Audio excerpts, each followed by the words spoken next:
Kerajaan Kediri yang berkuasa sekitar tahun 1135 sampai 1157 Masehi, hampir 900 tahun yang lalu.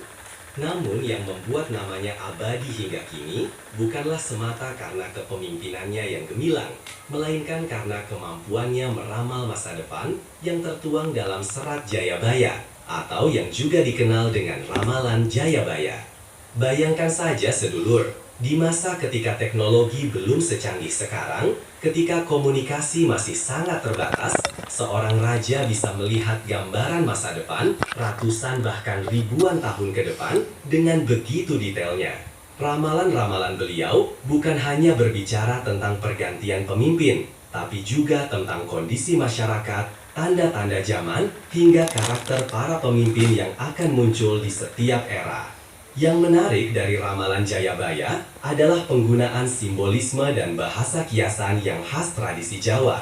Beliau tidak menyebutkan nama-nama secara terang-terangan, tapi menggunakan gambaran karakter, ciri-ciri fisik, atau peristiwa tertentu yang menjadi penanda.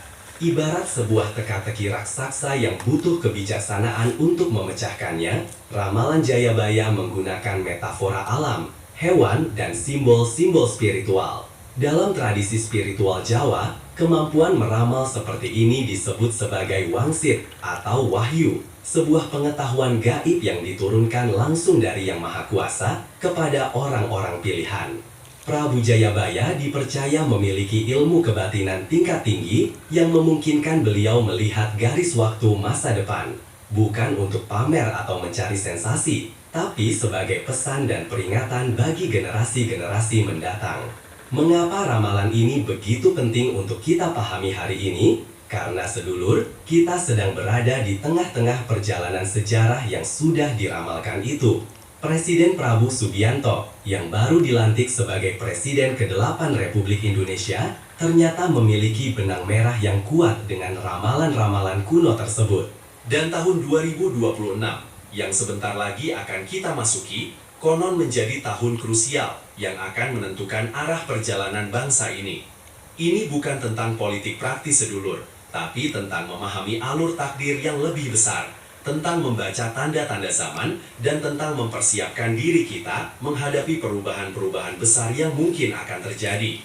Seperti pepatah Jawa mengatakan, wong kang waspodo, ora bakal kendak ing bilai. Orang yang waspada tidak akan terperosok dalam bencana. Sedulur semua, poin pertama yang harus kita pahami adalah tentang konsep Satria Piningit dalam ramalan Jayabaya. Istilah ini mungkin sudah sering sedulur dengar, tapi tahukah makna sebenarnya? Satria Piningit secara harfiah berarti kesatria yang tersembunyi atau pemimpin yang datang dari tempat yang tak terduga.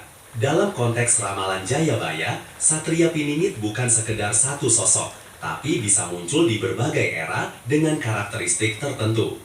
Dalam naskah kuno Serat Jayabaya, disebutkan bahwa menjelang era Ratu Adil yang akan membawa kedamaian, akan muncul beberapa pemimpin dengan karakter Satria Piningit. Sosok-sosok ini biasanya memiliki ciri khas, berasal dari kalangan militer atau memiliki latar belakang kekuatan, pernah mengalami masa-masa sulit atau dipinggirkan, memiliki visi membangun negeri, dan datang di masa transisi yang penuh gejolak. Nah sedulur, kalau kita lihat perjalanan Prabowo Subianto, benang merahnya mulai terlihat jelas. Beliau adalah seorang jenderal bintang 4 yang pernah memimpin pasukan elit. Dalam perjalanan politiknya, beliau pernah mengalami masa-masa sulit, bahkan sempat menghilang dari peta perpolitikan nasional selama beberapa tahun. 3 kali mencalonkan diri sebagai presiden dan baru berhasil di kesempatan ketiga, sebuah perjalanan panjang yang penuh lika-liku. Bayangkan saja, seseorang yang pernah berada di puncak karir militer, lalu harus merasakan diasingkan, kemudian bangkit lagi dan akhirnya mencapai posisi tertinggi di negeri ini. Bukankah ini sangat mirip dengan karakter Satria Piningit yang tersembunyi sebelum waktunya tiba?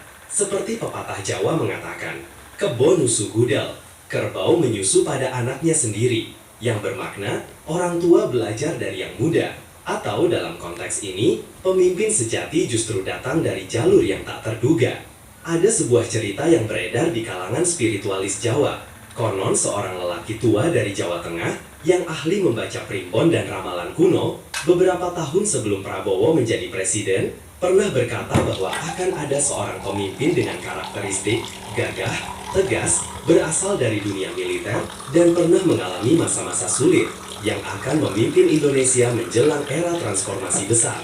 Waktu itu banyak yang meragukan, tapi kini ramalan itu seperti terbukti dengan sendirinya. Yang perlu sedulur pahami adalah konsep Satria Piningit bukan tentang mistifikasi semata. Ini tentang pola kepemimpinan yang muncul dalam siklus sejarah. Dalam Primbon Jawa, disebutkan bahwa pemimpin-pemimpin besar biasanya melalui fase kanuragan atau perjuangan dahsyat sebelum mencapai tujuannya. Fase ini seperti proses penempaan besi menjadi keris, harus melalui panas api dan pukulan bertubi-tubi agar menjadi kuat dan tajam.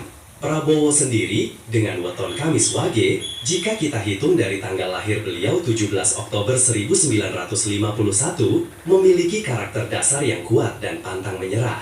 Weton Kamis Wage terkenal dengan keteguhan pendiriannya, tidak mudah goyah, dan memiliki prinsip yang kuat. Neptu weton ini adalah 11, Kamis sama dengan 8, Wage sama dengan 4, total 12, yang dalam sistem Primbon Jawa bisa disederhanakan menjadi 3. Angka ini melambangkan semangat, keberanian, dan jiwa kepemimpinan. Dalam ramalan Jayabaya, disebutkan bahwa Satria Piningit yang muncul di masa modern akan menghadapi ujian berat di tahun-tahun awal kepemimpinannya. Ujian ini bukan sekedar tantangan politik atau ekonomi, tapi juga ujian spiritual. Apakah ia bisa tetap berpegang pada prinsip kebenaran dan keadilan meski menghadapi tekanan dari berbagai pihak? Nah sedulur, disinilah relevansinya dengan tahun 2026 yang akan kita bahas di poin-poin berikutnya. Karena itu, memahami konsep Satria Piningit ini sangat penting sebagai fondasi untuk memahami ramalan-ramalan selanjutnya. Ini bukan tentang mengkultuskan individu, tapi tentang membaca pola dan siklus sejarah yang berulang. Seperti air yang mengalir dari hulu ke hilir, perjalanan sejarah bangsa ini juga mengikuti alur yang sudah tertulis dalam kodrat alam semesta. Sedulur semua, poin kedua yang tidak kalah penting adalah tentang ramalan masa transisi dan gejolak yang disebutkan dalam serat Jayabaya. Nah sedulur, bukankah gambaran ini sangat mirip dengan kondisi Indonesia saat ini? Bayangkan saja, kita baru saja melewati masa transisi kepemimpinan. Presiden baru dilantik dengan berbagai harapan dan ekspektasi yang tinggi dari rakyat. Di sisi lain, kondisi ekonomi global sedang tidak menentu. Inflasi masih menjadi momok dan berbagai isu sosial politik terus bergulir. Media sosial dipenuhi dengan berbagai opini yang saling bertolak belakang. Ada yang optimis, ada yang pesimis, ada yang mendukung penuh, ada yang skeptis. Dalam tradisi Primbon Jawa, masa-masa seperti ini disebut sebagai mangsa rontok atau masa gugur, sebuah fase di mana hal-hal lama mulai runtuh untuk memberi jalan bagi hal-hal baru yang akan tumbuh. Ibarat pohon yang menggugurkan daunnya di musim kemarau bukan karena mau mati, tapi justru mempersiapkan diri untuk menumbuhkan tunas-tunas baru yang lebih segar ketika musim hujan tiba. Yang menarik dari ramalan Jayabaya adalah prediksi tentang timing. Disebutkan bahwa masa gejolak ini akan mencapai puncaknya di tahun ketiga atau keempat kepemimpinan Sang Satria Piningit.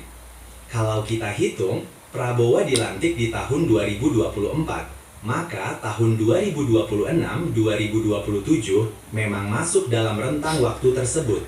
Ini bukan kebetulan sedulur, tapi bagian dari siklus yang sudah tertulis. Ada sebuah contoh nyata yang bisa kita lihat. Pada masa-masa kepemimpinan sebelumnya, kita juga menyaksikan pola yang mirip. Setiap presiden di Indonesia, tanpa kecuali, mengalami ujian terberat di tahun ketiga masa jabatannya. Ini seperti ada pola alam yang mengatur bahwa pemimpin harus diuji di pertengahan perjalanannya. Apakah ia masih teguh pada visi awalnya, atau justru terjebak dalam arus pragmatisme kekuasaan? Dalam konteks 2026, ramalan Jayabaya menyebutkan beberapa tanda spesifik. Disebutkan akan ada gara-gara sokalor lan kidul, gejolak dari utara dan selatan. Kalau kita tafsirkan dalam konteks modern, ini bisa bermakna tekanan dari berbagai arah, baik internal maupun eksternal. Bisa jadi ini tentang tekanan geopolitik. Utara bisa dimaknai negara-negara maju, selatan bisa dimaknai negara-negara berkembang. Atau bisa juga tentang polarisasi dalam negeri, elit politik versus rakyat grassroots. Namun sedulur, yang perlu dipahami adalah ramalan ini bukan untuk menakut-nakuti, tapi untuk memberi peringatan dan persiapan. Seperti pepatah Jawa mengatakan, aja rumongso biso, nanging bisolah rumongso. Jangan merasa bisa, tapi bisalah untuk merasa. Artinya, jangan sombong dengan pengetahuan kita, tapi jadilah bijaksana untuk merasakan dan memahami tanda-tanda zaman. Apa dampaknya bila kita mengabaikan tanda-tanda ini? Kalau masyarakat tidak siap menghadapi gejolak, yang terjadi adalah kepanikan massal. Kalau pemimpin tidak waspada terhadap ujian yang akan datang, bisa jadi keputusan-keputusan yang diambil justru memperburuk keadaan. Dan kalau kita semua, sebagai rakyat, tidak mau memahami bahwa ini bagian dari proses transformasi yang lebih besar, kita bisa terjebak dalam siklus negatif yang berulang. Karena itu, ramalan tentang masa transisi ini sebenarnya adalah ajakan untuk kita semua, baik pemimpin maupun rakyat, untuk mempersiapkan diri secara mental, spiritual, dan praktis. Ini saatnya kita memperkuat fondasi keluarga, membangun ketahanan ekonomi pribadi, dan yang paling penting, memperkuat spiritual kita agar tidak mudah tergoyahkan oleh badai perubahan yang akan datang. Sedulur semua, sekarang kita masuk ke poin ketiga yang paling ditunggu-tunggu, yaitu mengapa tahun 2026 begitu spesial dalam ramalan Jayabaya, khususnya terkait dengan kepemimpinan Prabowo Subianto.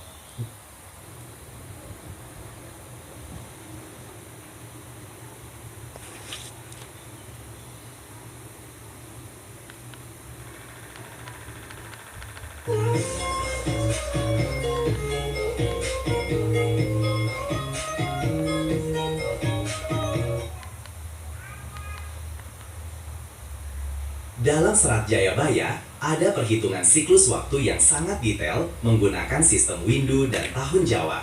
Menurut perhitungan tersebut, tahun 2026 Masehi jatuh pada tahun Jawa yang disebut tahun Dal dalam siklus Windu ke-75 sejak sistem penanggalan Jawa dimulai. Tahun Dal dalam primbon Jawa memiliki makna yang sangat spesial. Dal berasal dari kata Arab dalil yang artinya petunjuk atau dalil. Dalam konteks kepemimpinan, tahun ini dipercaya sebagai tahun di mana jalan sejati akan ditunjukkan. Apakah pemimpin akan mengikuti jalan yang benar atau malah tersesat? Ini seperti persimpangan jalan besar di mana keputusan yang diambil akan menentukan tujuan akhir perjalanan. Nah sedulur, dalam ramalan Jayabaya secara spesifik disebutkan bahwa di tahun ketiga masa kepemimpinan Satria Piningit yang kita identifikasi sebagai Prabowo akan terjadi 3 ujian besar. Pertama, ujian ekonomi. Akan ada gejolak yang menguji kemampuan pemerintah mengelola sumber daya dan kesejahteraan rakyat. Kedua, ujian persatuan. Akan muncul isu-isu yang bisa memecah belah bangsa kalau tidak diatasi dengan bijaksana. Ketiga, ujian spiritual. Pemimpin akan dihadapkan pada pilihan antara kepentingan jangka pendek atau visi jangka panjang. Bayangkan saja sedulur, 3 ujian ini bukan main-main. Dalam sejarah kepemimpinan di Indonesia, kita sudah melihat bagaimana ujian-ujian serupa pernah menjatuhkan pemimpin-pemimpin sebelumnya. Ada yang gagal di ujian ekonomi karena tidak bisa mengatasi krisis finansial. Ada yang jatuh di ujian persatuan karena negara terpecah belah oleh konflik horizontal. Dan ada yang kehilangan legitimasi karena mengambil keputusan yang tidak populer meski secara prinsip benar. Yang menarik, dalam perhitungan Neptu berdasarkan weton Prabowo, Kamis Wage, dan weton Indonesia sebagai negara, 17 Agustus 1945, jatuh pada Jumat Legi, ada kecocokan yang disebut jodoh rajo, atau jodoh untuk kepemimpinan. Namun, perhitungan ini juga menunjukkan bahwa di tahun 2026 ada halangan gaib atau hambatan spiritual yang harus dilewati. Bukan berarti pemimpin akan gagal, tapi ia harus melewati ujian ini dengan penuh kehati-hatian dan kearifan. Ada sebuah cerita dari seorang ahli primbon di Yogyakarta yang pernah saya dengar. Beliau bercerita bahwa dalam tradisi spiritual Jawa, setiap pemimpin besar selalu menghadapi apa yang disebut pagebluk spiritual di tengah masa kepemimpinannya. sebuah masa di mana energi negatif berkumpul untuk menguji apakah sang pemimpin layak melanjutkan perjalanannya atau tidak. Ini bukan tentang mistik yang menakutkan, tapi tentang hukum alam yang mengatur bahwa setiap pencapaian besar memerlukan pengorbanan dan ujian yang sebanding. Dalam konteks tahun 2026, ramalan Jayabaya juga menyebutkan tentang pratanda langit atau tanda-tanda dari langit yang akan muncul. Ini bisa diinterpretasikan sebagai fenomena alam yang tidak biasa, atau dalam bahasa modern, bisa jadi tentang krisis global yang berdampak ke Indonesia. Menariknya, beberapa perhitungan astrologis modern juga menunjukkan bahwa tahun 2026 memang akan terjadi beberapa konjungsi planet yang langka, yang secara historis sering bersamaan dengan perubahan besar dalam tata kelola dunia. Lalu apa yang sebenarnya diramalkan untuk nasib Prabowo di 2026? Menurut tafsir yang paling banyak dipegang oleh para ahli primbon, ada dua kemungkinan besar. Kemungkinan pertama, beliau akan berhasil melewati ujian-ujian tersebut dan malah semakin kuat legitimasinya, membuka jalan untuk perubahan-perubahan besar yang lebih baik. Kemungkinan kedua, kalau ujian-ujian tersebut tidak dihadapi dengan baik, bisa terjadi gejolak politik yang akan melemahkan pemerintahan. Namun sedulur, yang perlu kita garis bawahi adalah ini, ramalan bukan takdir yang mutlak tidak bisa diubah. Dalam filosofi Jawa, ada konsep gumeleng kalebu atau berusaha untuk mengubah nasib. Ramalan adalah peringatan dan petunjuk, tapi eksekusi dan hasilnya tetap bergantung pada tindakan dan pilihan-pilihan yang diambil. Seperti pepatah Jawa mengatakan, jer basuki mawa beya, segala keberhasilan memerlukan pengorbanan dan usaha. Karena itu, tahun 2026 bukan akhir dari sebuah cerita, tapi justru klimaks yang akan menentukan bagaimana cerita selanjutnya akan berlangsung. Ini adalah tahun ujian, tahun transformasi, dan tahun di mana jalan sejati akan ditunjukkan, baik untuk pemimpin maupun untuk kita semua sebagai rakyat. Sedulur semua, poin keempat yang perlu kita perhatikan adalah tanda-tanda yang disebutkan dalam ramalan Jayabaya yang konon sudah mulai terlihat di masa kini. Dalam serat Jayabaya disebutkan beberapa pratanda atau pertanda yang akan muncul menjelang masa ujian besar sang pemimpin. Dan kalau kita jeli mengamati, beberapa tanda tersebut memang sudah mulai tampak di permukaan. Pertanda pertama yang disebutkan adalah wong sugih tambah sugih, wong melarat tambah melarat. Yang kaya semakin kaya, yang miskin semakin miskin. Ini tentang kesenjangan yang semakin melebar. Nah sedulur, kalau kita lihat data statistik saat ini, kesenjangan ekonomi memang menjadi isu yang semakin mendesak. Di satu sisi, ada segelintir orang yang kekayaannya terus bertambah. Di sisi lain, banyak rakyat kecil yang berjuang keras memenuhi kebutuhan sehari-hari. Ini bukan tentang menyalahkan siapa-siapa, tapi tentang membaca realitas yang ada. Pertanda kedua adalah gara-gara saka jagat, gejolak dari berbagai penjuru. Dalam konteks modern, kita melihat bagaimana kondisi global sedang tidak stabil. Ada konflik di berbagai belahan dunia, ada ketegangan ekonomi, ada perubahan iklim yang semakin ekstrim. Semua ini berdampak ke Indonesia, mau tidak mau. Seperti pohon besar yang tidak bisa menghindar dari angin kencang, negara sebesar Indonesia pasti merasakan dampak dari gejolak global. Pertanda ketiga yang cukup unik adalah tentang bocah cilik sing wani marang wong tua, anak-anak yang berani melawan orang tua. Dalam tafsir modern, ini bukan hanya tentang hubungan anak orang tua secara literal, tapi tentang degradasi nilai-nilai tradisional dan hilangnya rasa hormat terhadap wisdom leluhur. Kita bisa lihat bagaimana generasi muda sekarang, meski banyak yang cerdas dan kreatif, ada juga yang kehilangan koneksi dengan nilai-nilai luhur budaya. Media sosial dipenuhi dengan konten yang kurang menghormati norma dan etika. Ada sebuah contoh nyata yang sering saya dengar dari para sesepuh di Jawa. Mereka bercerita bahwa dulu ketika ada keputusan besar dalam keluarga atau masyarakat, selalu ada ritual matur nuwun atau meminta berkah kepada leluhur. Tapi sekarang, banyak generasi muda yang menganggap ini kuno dan tidak relevan. Padahal, dalam filosofi Jawa, koneksi dengan leluhur bukan tentang tahayul, tapi tentang menghormati wisdom dan pengalaman generasi sebelumnya. Pertanda keempat adalah tentang bumi sing gresah atau bumi yang gelisah. Ini bisa diinterpretasikan sebagai bencana alam yang semakin sering terjadi.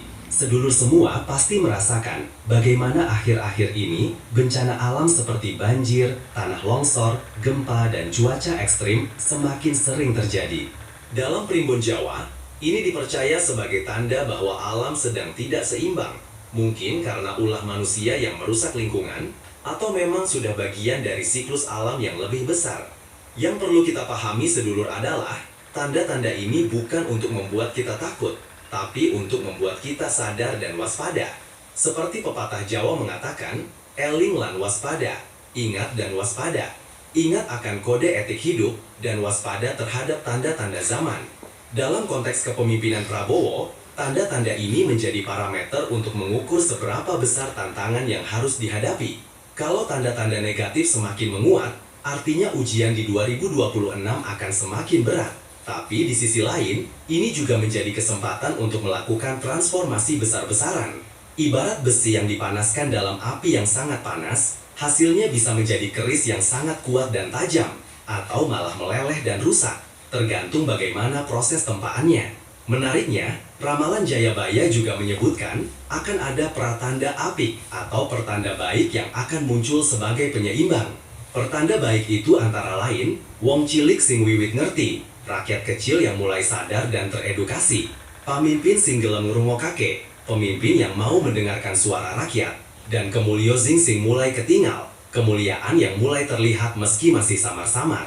Kalau kita lihat perkembangan saat ini, pertanda baik ini juga mulai terlihat. Semakin banyak rakyat yang kritis dan peduli terhadap nasib bangsa.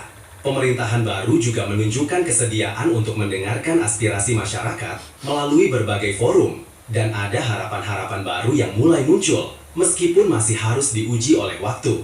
Karena itu sedulur, kita harus bijaksana dalam membaca tanda-tanda ini. Jangan hanya fokus pada yang negatif sampai kita jadi pesimis dan putus asa. Tapi juga jangan hanya melihat yang positif, sampai kita jadi lengah dan tidak siap menghadapi tantangan. Yang kita butuhkan adalah keseimbangan, melihat realitas apa adanya, sambil tetap menyimpan harapan dan berusaha untuk yang terbaik. Sedulur semua, poin kelima ini sangat penting tapi sering terlupakan. Dalam ramalan Jayabaya, disebutkan bahwa nasib seorang pemimpin tidak ditentukan oleh dirinya sendiri semata, tapi juga sangat bergantung pada donga lan tindake kaula alit, doa dan tindakan rakyat kecil. Ini adalah konsep yang sangat demokratis dan memberdayakan, meski disampaikan dalam bahasa spiritual. Bayangkan saja sedulur, seorang pemimpin sekuat apapun, sebijaksana apapun, kalau tidak mendapat dukungan spiritual dan tindakan nyata dari rakyatnya, tetap akan menghadapi kesulitan besar. Ini seperti pohon besar yang akarnya tidak ditopang oleh tanah yang baik. Meski batangnya kokoh, ia tetap bisa tumbang ketika badai datang. Sebaliknya, pemimpin yang mungkin tidak sempurna, kalau didukung oleh rakyat yang solid dan penuh harap, bisa menghasilkan pencapaian yang luar biasa. Dalam Primbon Jawa, ada konsep Kawula Gusti. Rakyat dan pemimpin adalah satu kesatuan yang tak terpisahkan. Pemimpin adalah kepala, rakyat adalah tubuh. Kalau tubuh sakit, kepala akan pusing. Kalau kepala bingung, tubuh akan lemah. Karena itu, hubungan antara pemimpin dan rakyat harus harmonis dan saling mendukung. Nah sedulur, dalam konteks ramalan tahun 2026, peran kita sebagai rakyat menjadi sangat krusial. Yang pertama adalah doa yang tulus. Dalam tradisi spiritual Jawa, doa yang ikhlas dari rakyat banyak memiliki kekuatan yang luar biasa. Ini bukan tentang mistik yang berlebihan, tapi tentang energi positif yang terkumpul. Ketika jutaan rakyat mendoakan kebaikan untuk pemimpinnya dan negaranya, tercipta medan energi positif yang bisa membantu melewati masa-masa sulit. Seperti pepatah Jawa mengatakan, donga wong tulus tembus ing arsy, doa orang yang tulus tembus sampai ke langit. Ada sebuah cerita yang sering diceritakan oleh para sesepuh.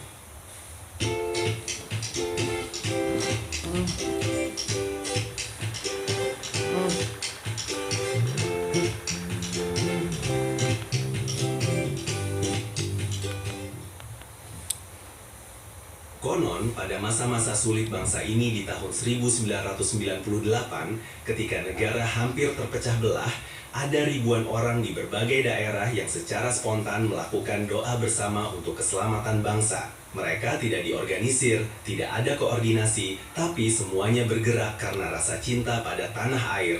Dan menurut cerita, energi doa itulah yang membantu Indonesia melewati masa krisis tanpa terjadi perang saudara yang lebih parah. Yang kedua adalah tindakan nyata yang konstruktif. Doa saja tidak cukup kalau tidak diikuti dengan tindakan. Kita sebagai rakyat bisa berkontribusi dengan cara kita masing-masing. Kalau kita pengusaha, usahakan bisnis kita bisa menyerap tenaga kerja dan berkontribusi pada ekonomi. Kalau kita pekerja, bekerjalah dengan jujur dan profesional. Kalau kita pelajar, belajarlah dengan sungguh-sungguh untuk masa depan bangsa. Kalau kita ibu rumah tangga, didiklah anak-anak dengan nilai-nilai yang baik. Setiap orang punya peran masing-masing. Yang ketiga adalah kritik yang membangun. Dalam tradisi Jawa ada konsep nandur pari ora nandur pekewuh. Menanam padi bukan menanam kesulitan. Artinya, kalau kita ingin memberi kritik kepada pemimpin, sampaikanlah dengan cara yang membangun, bukan sekedar menghujat atau mencaci. Kritik yang baik adalah kritik yang disertai solusi, disampaikan dengan sopan dan dilandasi niat baik. Bukan kritik yang cuma mau menghancurkan tanpa menawarkan alternatif yang lebih baik. Yang keempat adalah menjaga persatuan. Di tengah perbedaan pandangan politik, suku, agama, dan latar belakang lainnya, kita harus tetap menjaga persatuan sebagai bangsa. Jangan sampai kita terpecah belah hanya karena perbedaan pilihan politik atau pandangan. Ingat, musuh terbesar bangsa ini bukan dari luar, tapi dari dalam, yaitu perpecahan dan permusuhan antar sesama anak bangsa. Ada contoh nyata yang bisa kita lihat dari sejarah. Pada masa-masa kerajaan Majapahit mencapai kejayaannya, bukan hanya karena rajanya yang bijaksana, tapi juga karena rakyatnya yang bersatu dan solid. Ketika Majapahit mulai runtuh, bukan karena serangan dari luar yang tidak bisa ditangani, tapi karena perpecahan internal yang melemahkan fondasi kerajaan dari dalam. Dalam konteks 2026, kalau kita sebagai rakyat bisa melakukan keempat hal di atas, berdoa dengan tulus, bertindak nyata, mengkritik dengan membangun dan menjaga persatuan, maka ujian yang akan dihadapi pemimpin kita akan jauh lebih ringan. Kita semua akan melewatinya bersama-sama sebagai bangsa yang kuat.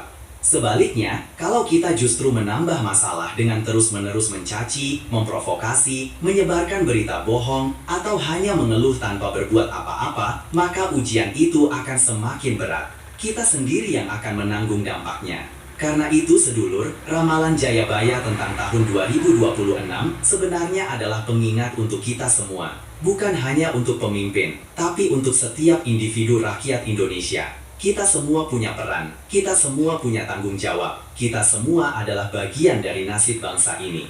Seperti pepatah Jawa mengatakan, mangan ora mangan, sing penting kumpul, makan tidak makan, yang penting berkumpul. Yang dalam konteks ini berarti, apapun kondisinya, yang penting kita tetap bersatu sebagai bangsa. Sedulur semua, poin keenam yang tidak kalah penting adalah pesan spiritual yang terkandung dalam ramalan Jayabaya untuk masa depan kita semua. Di balik prediksi-prediksi tentang ujian dan gejolak, sebenarnya ada pesan yang lebih dalam dan universal. Pesan ini bukan hanya untuk tahun 2026, bukan hanya untuk masa kepemimpinan Prabowo, tapi untuk perjalanan panjang bangsa Indonesia menuju apa yang disebut sebagai zaman keemasan atau era Ratu Adil.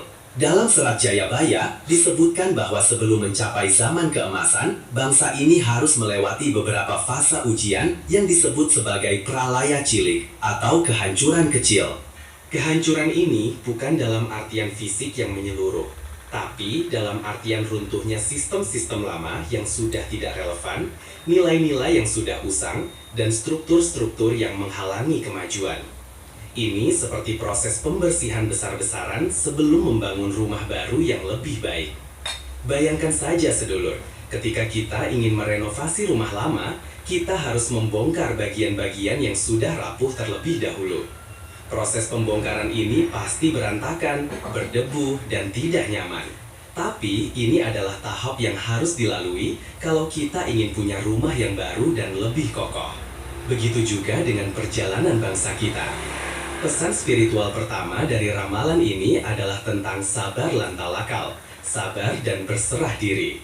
Dalam menghadapi masa-masa sulit, kita diingatkan untuk tidak panik dan putus asa. Kesabaran bukan berarti pasif dan diam saja, tapi kesabaran yang aktif, tetap berusaha sambil percaya bahwa ada rencana yang lebih besar dari Yang Maha Kuasa. Seperti petani yang menanam padi, ia harus sabar menunggu hasil panen, tapi selama masa tunggu itu, ia tetap harus merawat tanamannya dengan baik. Pesan spiritual kedua adalah tentang ingat lan waspada. Ingat akan identitas kita sebagai bangsa yang besar dengan sejarah panjang dan budaya luhur. Ingat akan nilai-nilai Pancasila yang menjadi dasar negara kita. Dan waspada terhadap segala upaya yang ingin memecah belah atau menghancurkan keutuhan bangsa. Waspada terhadap tanda-tanda zaman yang harus dibaca dengan bijaksana. Pesan spiritual ketiga adalah tentang gemi, setiti, lan ngati-hati. Hemat, teliti, dan hati-hati. Dalam menghadapi ketidakpastian ekonomi, kita diingatkan untuk hidup sederhana dan tidak boros. Teliti dalam setiap keputusan, tidak gegabah. Dan hati-hati dalam bertindak, mempertimbangkan dampak jangka panjang dari setiap pilihan kita. Ada sebuah cerita dari seorang guru spiritual di Jawa Timur yang pernah menjelaskan makna mendalam dari ramalan Jayabaya.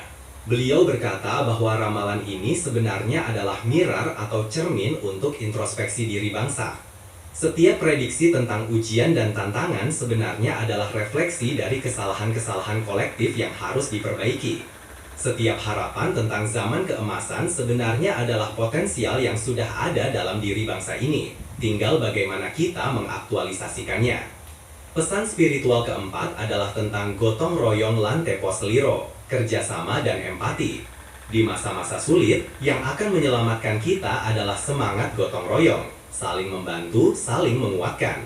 Dan tepo seliro, kemampuan untuk menempatkan diri di posisi orang lain, memahami perspektif yang berbeda dan berempati terhadap perjuangan orang lain. Dalam konteks tahun 2026, pesan-pesan spiritual ini menjadi sangat relevan. Kalau kita bisa mengimplementasikan nilai-nilai ini dalam kehidupan sehari-hari, baik sebagai individu maupun sebagai bangsa, maka ujian apapun yang datang akan bisa kita hadapi dengan lebih baik. Pesan kelima yang sangat penting adalah tentang Mamayu Hayuning Bawana, mempercantik keindahan dunia. Ini adalah filosofi tinggi dalam budaya Jawa yang mengajarkan bahwa setiap tindakan kita harus membawa kebaikan bukan hanya untuk diri sendiri, tapi untuk lingkungan dan alam semesta. Dalam konteks modern, ini relevan dengan isu-isu seperti kelestarian lingkungan, keadilan sosial, dan pembangunan berkelanjutan.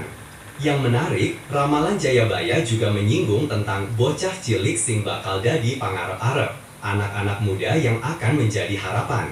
Ini mengingatkan kita bahwa investasi terbaik untuk menghadapi masa depan adalah pendidikan dan pembinaan generasi muda.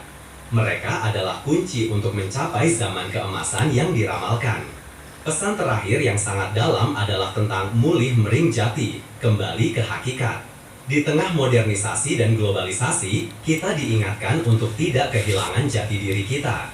Seperti pepatah Jawa yang mengatakan, ngunduh wohing pakarti, memetik buah dari perbuatan. Semua yang akan terjadi di masa depan, termasuk di tahun 2026, adalah buah dari apa yang kita tanam sekarang. Kalau kita menanam kebaikan, persatuan, dan kerja keras, maka itulah yang akan kita tuai. Kalau kita menanam perpecahan, kebencian, dan kemalasan, maka itulah yang akan kita hadapi. Karena itu sedulur, pesan spiritual dari ramalan Jayabaya ini sebenarnya sangat praktis dan aplikatif. Bukan hanya tentang mistik atau hal-hal gaib, tapi tentang nilai-nilai hidup yang harus kita pegang teguh sebagai individu dan sebagai bangsa. Ramalan adalah kompas, tapi kita yang menentukan arah dan kecepatan perjalanan kita. Sedulur semua, setelah kita membahas semua poin-poin penting di atas, sekarang saatnya kita bicara tentang dampak dan konsekuensi. Apa yang akan terjadi kalau semua peringatan dari ramalan Jayabaya ini kita abaikan? Apa dampaknya kalau kita sebagai bangsa tidak mempersiapkan diri menghadapi ujian tahun 2026? Pertama-tama, dampak yang paling langsung adalah kegoncangan ekonomi yang berkepanjangan. Kalau pemimpin tidak bisa melewati ujian dengan baik dan rakyat tidak memberikan dukungan yang memadai, maka gejolak ekonomi yang sudah mulai terasa sekarang bisa semakin parah. Bayangkan saja sedulur, inflasi yang terus meningkat, harga-harga kebutuhan pokok yang semakin tidak terjangkau, Dan semakin banyak rakyat kecil yang kesulitan memenuhi kebutuhan sehari-hari. Ini bukan hanya tentang angka-angka statistik, tapi tentang nyawa dan masa depan jutaan keluarga Indonesia. Dampak kedua adalah perpecahan sosial yang semakin dalam. Ketika kondisi ekonomi memburuk, biasanya diikuti dengan meningkatnya ketegangan sosial. Orang-orang mulai mencari kambing hitam untuk disalahkan. Mulai muncul sentimen sara yang berbahaya. Polarisasi politik semakin tajam. Media sosial dipenuhi dengan ujaran kebencian. Dan yang paling mengerikan, bangsa ini bisa terpecah belah menjadi kubu-kubu yang saling bermusuhan. Ini seperti pohon besar yang akarnya mulai retak. Dari luar terlihat masih kokoh, tapi sebenarnya sudah rapuh dari dalam. Dampak ketiga yang tidak kalah serius adalah hilangnya kepercayaan terhadap institusi.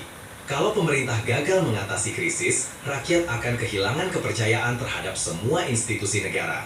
Bukan hanya pemerintah, tapi juga DPR, lembaga peradilan, bahkan mungkin aparat keamanan.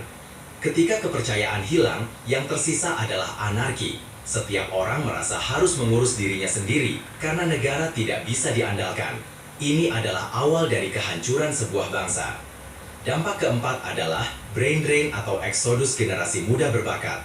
Ketika kondisi negara semakin tidak kondusif, generasi muda yang cerdas dan berbakat akan mencari kesempatan di luar negeri. Mereka yang seharusnya menjadi pembangun bangsa di masa depan malah pergi meninggalkan negeri ini. Dan yang tertinggal adalah mereka yang tidak punya pilihan lain. Ini seperti pohon yang kehilangan tunas-tunas muda yang sehat. Yang tersisa hanya ranting-ranting tua yang lambat laun akan mati. Dampak kelima yang sangat krusial adalah kehilangan momentum pembangunan. Indonesia saat ini sebenarnya berada di posisi strategis untuk menjadi kekuatan ekonomi besar di Asia. Kita punya sumber daya alam yang melimpah, populasi muda yang besar, dan posisi geografis yang strategis. Tapi kalau kita terjebak dalam krisis berkepanjangan, momentum ini akan hilang. Negara-negara lain akan menyalip kita, dan butuh waktu puluhan tahun lagi untuk kembali ke posisi yang seharusnya kita capai. Namun sedulur, semua dampak negatif ini bisa dihindari. Seperti yang sudah saya sebutkan berkali-kali, ramalan bukan takdir yang tidak bisa diubah. Ramalan adalah peringatan dan petunjuk.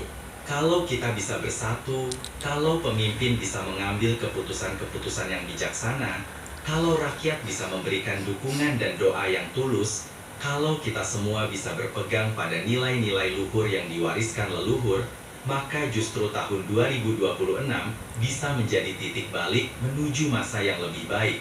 Seperti yang disebutkan dalam ramalan Jayabaya, setelah pralaya cilik atau kehancuran kecil, akan datang esuk dino atau fajar hari baru. Setelah malam yang paling gelap, matahari akan terbit dengan lebih terang. Tapi untuk sampai ke fajar itu, kita harus bisa melewati malamnya dengan selamat. Karena itu, dampak dan konsekuensi dari tahun 2026 sepenuhnya ada di tangan kita semua.